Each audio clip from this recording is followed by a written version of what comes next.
દિવ્ય એક્સપ્રેસ ન્યૂઝમાં તમારું સ્વાગત છે। જુઓ સમાચાર વિસ્તારથી। વડોદરા શહેરમાં ઇતિહાસમાં પહેલી વખત ભારત પાકિસ્તાનની મેચમાં ભારતનો વિજય થતાં લોકોમાં ઉત્સાહ જોવા મળ્યો નથી। જ્યારે વર્ષોથી ભારતનો વિજય થાય અને માંડવી લોકોના ટોળાઓ એકતા રોડ ઉપર, જ્યારે આજે રોડ ઉપર જેવું કોઈ જાણતું જ નથી કે ભારત પાકિસ્તાનની મેચ રમાઈ હોય અને વડોદરા શહેર પોલીસ દ્વારા ચુસ્ત બંદોબસ્ત ગોઠવવામાં આવ્યો છે। देखा पब्लिक ने कई रस्ते थे ऑपरेशन सीखने के लिए।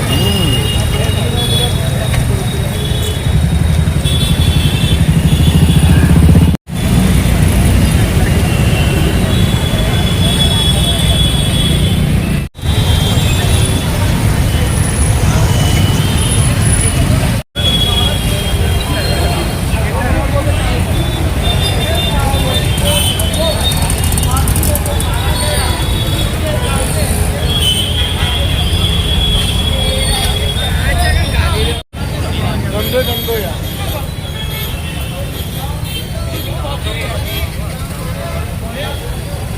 नीचे भाई बंद ऑटो में बंद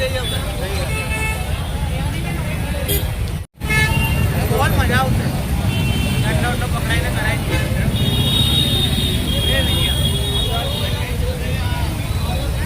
सोनू भाई હવે છે ને મારે એક્શન મોડમાં આવી જાઉં છું। હવે કોઈ પણ બક્સોની નહીં મારી જોડે।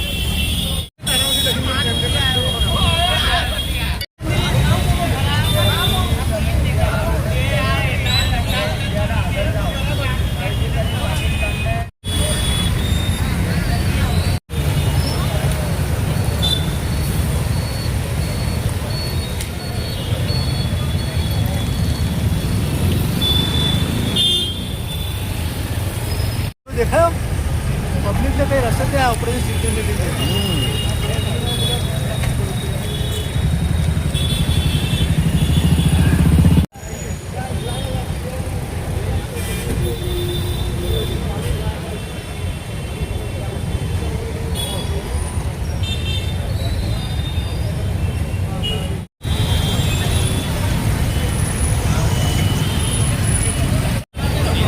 गंदो यार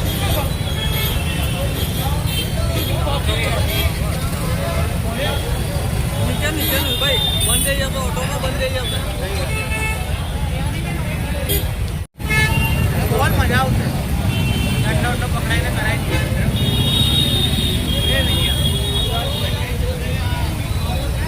सोनू भाई હવે છે ને મારે એક્શન મોડમાં આવી જાઉં છું। હવે કોઈ પણ બક્સોની નહીં મારી જોડે।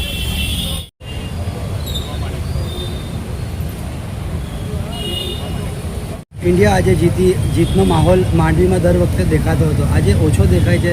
पोलीस तैनात छे, शुं कहेशो? इंडिया पाकिस्तान की मैच थी જે અનુસંધાને બંદોબસ્ત રાખવામાં આવ્યો છે। તમામ સંવેદનશીલ વિસ્તારો પાણીગેટ, વાડી, city police station, Kumbharwada police station, તમામ પોલીસ સ્ટેશન હદ વિસ્તારમાં જેટલા પણ સેન્સિટિવ પોઈન્ટ છે ત્યાં બંદોબસ્ત રાખવામાં આવ્યો છે। આ ઉપરાંત માંડવી પાસે પણ યોગ્ય બંદોબસ્ત ફાળવવામાં આવ્યો છે અને ભારત જીતી ચૂકી છે અને ત્યારબાદ પણ બંદોબસ્ત હજુ ચાલુ છે અને પોલીસ પોતાની કાર્યવાહી હાલમાં બંદોબસ્ત કરી રહી છે। કેટલા વાગ્યા સુધી લોકોને વિખેરી દેવાનો સમય નક્કી કરવામાં આવ્યો છે? કારણ કે કદાચ નીકળશે જશ્ન લઈને આ લોકો, તો કોઈ સમય નિર્ધારિત કરવામાં આવ્યો છે? માંડવી ગેટની નીચે જે માતાજીનું મંદિર છે ત્યાં ઘણા બધા દર્શનાર્થીઓ રવિવારે આવતા હોય છે। તો જે દર્શનાર્થીઓ આવી રહ્યા છે તે પોતાની રીતે આવી રહ્યા છે, દર્શન કરી રહ્યા છે અને જઈ રહ્યા છે। કોઈને પણ વિખેરવાનો પ્રયત્ન પોલીસ અત્યારે હાલમાં કરી રહી નથી અને એટલી બધી ભીડ નથી કે પોલીસે કોઈને વિખેરવા પડે। તો અત્યારે હાલમાં બધા દર્શનાર્થીઓ આવી રહ્યા છે। हमारी चैनल ने सब्सक्राइब करवानुं ना भूलता और बेल आइकन वगाड़वानुं ना भूलता।